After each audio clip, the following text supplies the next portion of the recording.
이번 주말부터 충북 선별 진료소에도 자가검사 키트가 도입됩니다. 하지만 현장에서는 벌써부터 인력 수급 문제 등 우려의 목소리가 나오고 있습니다. 중대재해처벌법이 오늘부터 시행에 들어갔습니다. 하지만 충북 지자체들은 아직 기본적인 전담기구조차 갖추지 못할 정도로 준비가 미흡했습니다. 청주시의 새 청사 건립을 앞두고 임시청사로의 이주가 곧 시작됩니다. 행정 공백과 민원 불편을 최소화하기 위해 부서를 나누어 순차적으로 진행됩니다. 관광 안내소 역할을 대신하는 여행 꼭지점 카페가 관심을 끌고 있습니다. 관광 안내소가 없는 곳이나 문을 닫은 시간에도 여행객들에게 맛집 등 유용한 정보를 알려주는 역할을 하고 있습니다. 여러분 안녕하십니까. CJB 8시 뉴스 시작합니다. 오늘 오후 4시 기준 충북의 코로나19 신규 확진자는 92명으로 어제 같은 시간보다 20명 줄었습니다. 하지만 충북도 오미크론 변이 감염률이 90%를 기록하면서 환자 폭증은 시간 문제로 보이는데요. 이번 토요일부터 고령자나 밀접 접촉자가 아닌 경우에는 PCR 검사에 앞서 자가검사 키트로 양성 여부를 먼저 판별해야 합니다. 이태현 기자입니다. 지난 21일부터 일주일간 충북의 누적 확진자 수는 1,163명. 이 중 오미크론 변이 감염률은 90%를 보이고 있습니다. 이와 함께 확진자 수도 급증했습니다. 지난 21일부터 일주일 연속 세 자릿수를 기록했는데 26일은 300명에 육박하기도 했습니다. 청주에서는 흥덕구의 한 체육시설과 관련해 6명이 추가 감염됐고 증평군청에서도 3명이 추가 확진되는 등 집단 감염이 곳곳에서 이어지고 있습니다. 이와 함께 진단 검사 수요도 같이 급증하면서 이번 주말부터는 충북 선별진료소에서도 자가검사 키트가 도입됩니다. 방역당국의 판단에 따라 확진자의 밀접 접촉자나 만 60세 이상 고령자 등 고위험군만 PCR 검사를 받고 나머지는 자가검사 키트를 활용한 검사에서 양성을 나타낸 대상자만 PCR 검사를 진행하게 됩니다. 하지만 현장에서는 벌써부터 인력 수급 문제 등 우려의 목소리가 나오고 있습니다. 어떻게 하는지 방법을 가르쳐주는 게 더 시간이 걸려서 그런 거를 가르쳐줘야 되는데 저희도 시행을 하지 않은 상태라서 어떻게 해야지 될지 모르겠어요. 한편 자가검사 키트의 정확도가 50~60% 선에 그친다는 점도 문제점으로 지적되고 있습니다. CJB 이태현입니다. 1년의 유예 기간을 거쳐 발효된 중대재해처벌법이 오늘부터 시행에 들어갔습니다. 하지만 전담 기구와 운영 매뉴얼 등 세부적인 준비 상황은 턱없이 부족해 보입니다. 장원석 기자입니다. 100여 개 지역업체가 온 오프라인으로 참여한 중대재해처벌법 설명회입니다. 사업장 내 전담 기구와 운영 매뉴얼에 뜨거운 관심을 보였지만 정부 정책에 대한 아쉬움도 쏟아졌습니다. 운영 자금과 인력이 부족한 상황에서 관련법 해석과 설명도 부족하기 때문입니다. 기업에서 이제 대응할 수 있는 그런 수준이 되어주면 좋은데 약간 이제 애매모호한 법들이 많아가지고 그 대응 체계를 구축하기에 상당히 어려움이 있습니다. 1명 이상이 숨지거나 2명 이상의 부상자 등이 발생할 경우 중대재해로 분류합니다.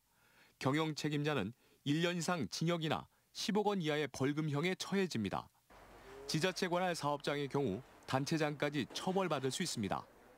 하지만 충북 지자체들은 아직 기본적인 전담기구조차 갖추지 못할 정도로 준비가 미흡합니다. 관련법에 포함된 전담기구를 마련한 곳은 충청북도와 진천군뿐이고 나머지 10개 시군은 이런저런 이유로 구성을 미루고 있습니다. 강력하게 중앙부처로부터 지시가 된다면은 좀 더 그 인력을 편성하는 데도 여유가 있잖아요. 기존에 있는 인력에서 이거를 빼서 이렇게 만들고 이렇게 해야 되다 보니까 좀 어려운 점이 있는 거죠.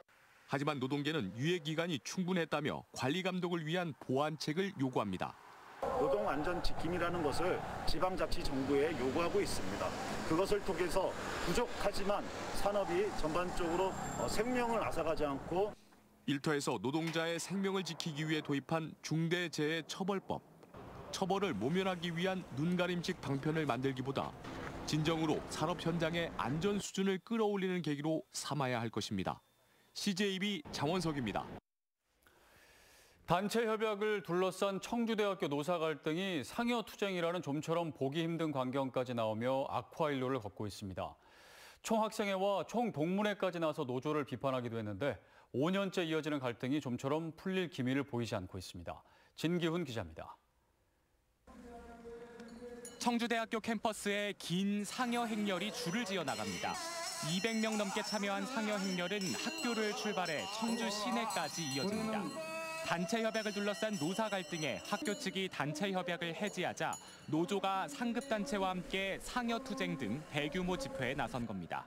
비정규직의 처우 개선과 청소노동자 직고용 등의 요구 조건에 대학이 5년간 협상을 거부하며 단협 해지라는 노조 파괴 행위를 저질렀다는 주장입니다.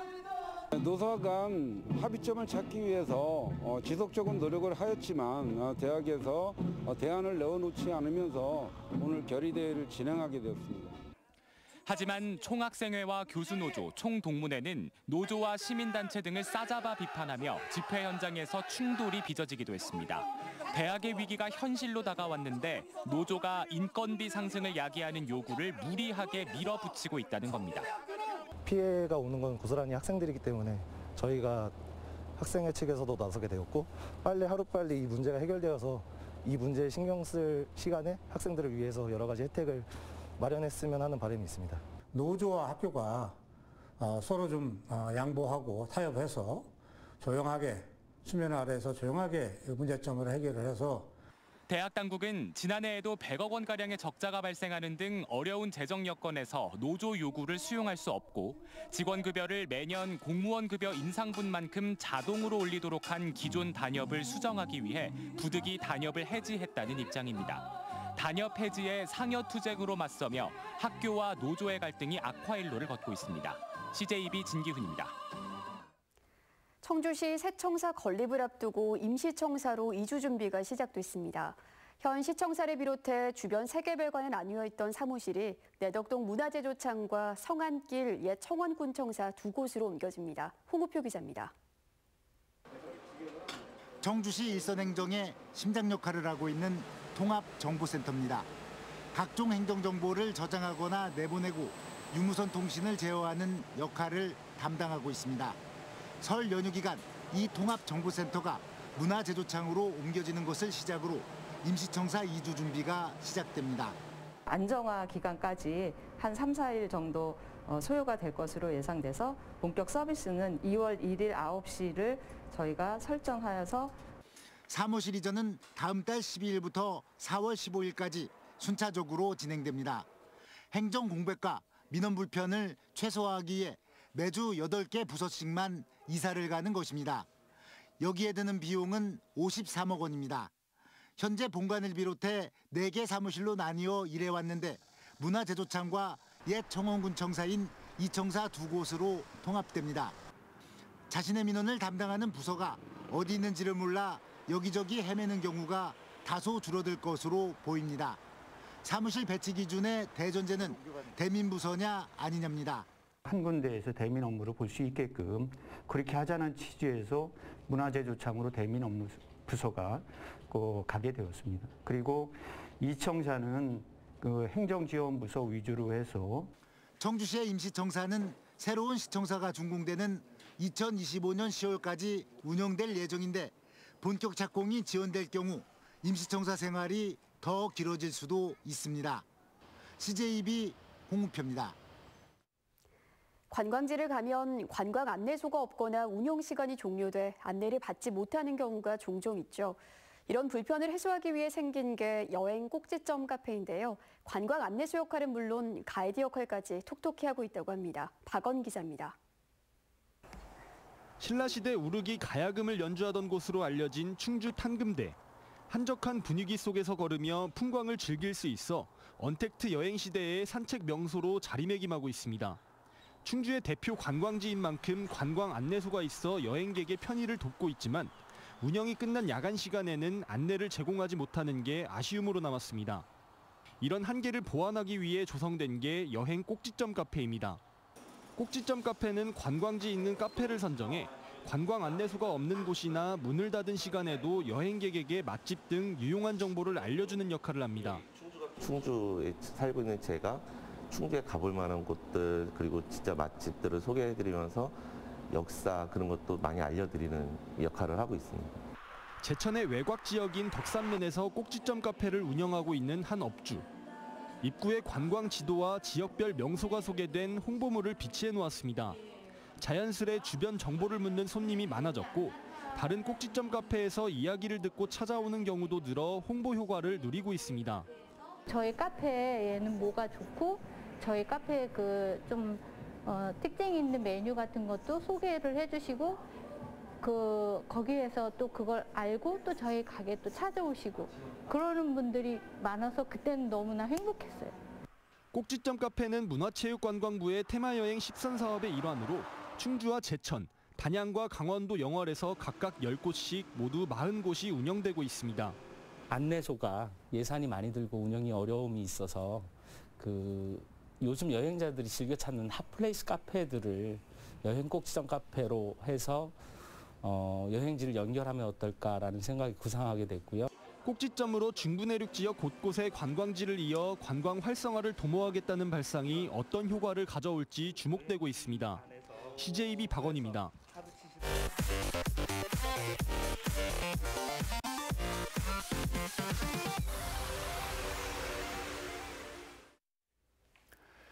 충북교육청은 괴산군 칠성초등학교와 중학교 통합운영학교 증축 사업이 교육부 중앙투자심사에서 최종 승인됐다고 밝혔습니다. 칠성초중학교는 내년부터 통합운영되며 새 건물은 중학교 부지에 160억 원을 들여 2025년까지 증축됩니다. 하지만 주민 요구가 많았던 증평 송산초와 청주의 동남고, 오송 2고 신설 계획은 심사를 통과하지 못했습니다. 전국 학교 비정규직 노조 충북지부는 오늘 도교육청 본관 앞에서 1년 단위로 재계약하는 초등 스포츠 강사들에게 근속수당을 지급할 것을 도교육청에 요구했습니다. 비정규직 노조는 전국 4개 시도교육청이 초등 스포츠 강사에게 근속수당을 지급하고 있고 이번 집단 교섭에서 서울과 인천도 지급을 확정했다며 김병호 교육감의 결단을 촉구했습니다. 윤갑근 국민의힘 전 청주상당위원장이 오는 3월 대선과 함께 치러지는 청주상당 국회의원 재선거 출마를 공식 선언했습니다. 라인펀드 로비 혐의로 구속됐다가 2심에서 무죄를 받은 윤 전 위원장은 자신은 정치적 희생양이었으며 이번 선거에서 승리해 세대교체와 정치개혁을 이뤄내겠다고 주장했습니다. 경쟁자인 정우택 도당위원장을 향해서는 도당위원장직을 유지하면서 선거에 나선 것은 불공정하고 비상식적인 처사라고 비판했습니다.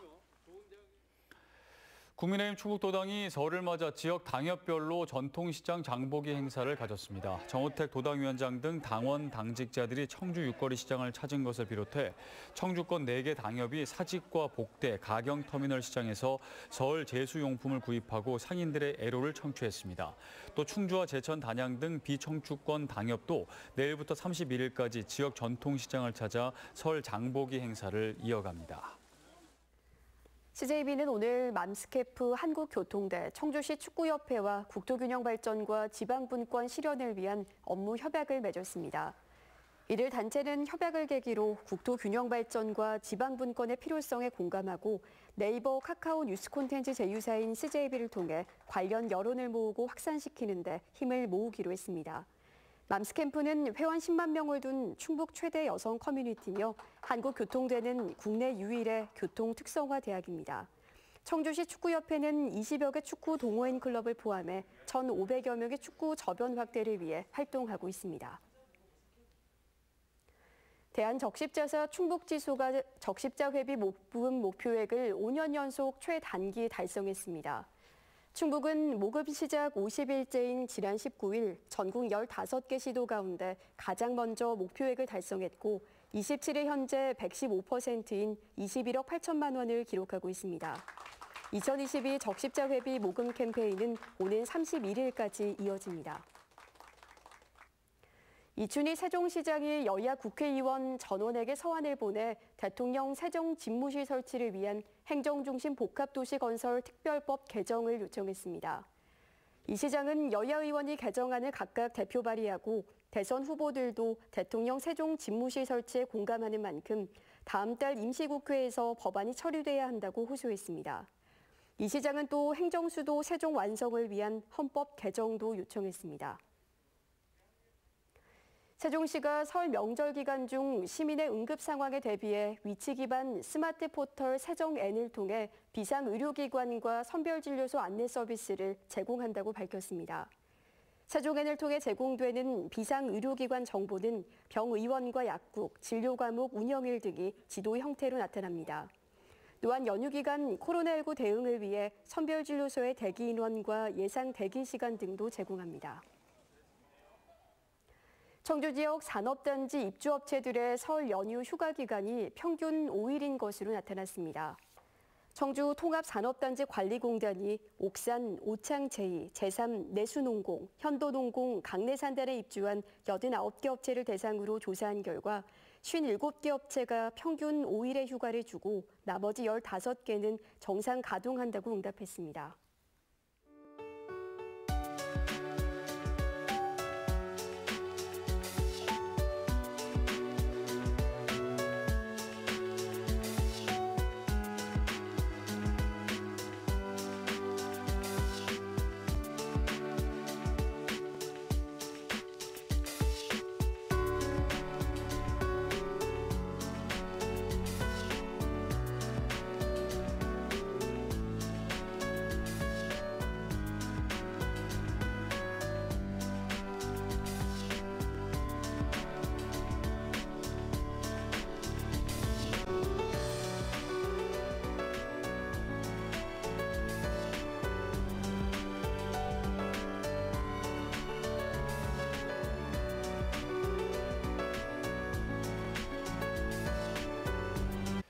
CJB 8시 뉴스를 모두 마칩니다. 시청해주신 여러분 고맙습니다.